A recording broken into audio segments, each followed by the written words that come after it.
Nilinaw ng Cotabato Police Provincial Office o CPPO na granada at hindi improvised explosive device o IED ang sanhi ng pagsabog na naganap sa National Highway Barangay Dalapitan, Mataram, Cotabato bandang alas 12 ng hating gabi ng Enero 1. Ayon sa CPPO, sa pangunguna ni Acting Provincial Director Police Colonel Gerson Berey, naglabas ng paglilinaw ang pulisya kasunod ng mga kumakalat na ulat sa social media na maling tinukoy ang insidente bilang pambobomba gamit ang IED. Batay sa opisyal na spot report ng Matalam Municipal Police Station, isang granada ang inihagis ng mga suspek habang nagdaraos ng pagsalubong ng bagong taon ng mga biktima sa nasabing lugar.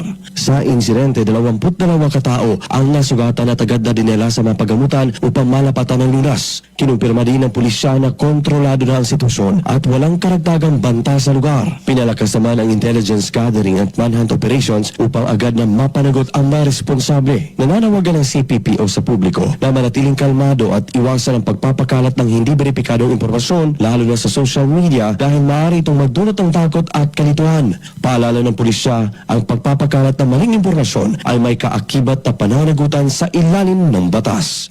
Luigi Alan Tutor, NDBC, Bida Balita.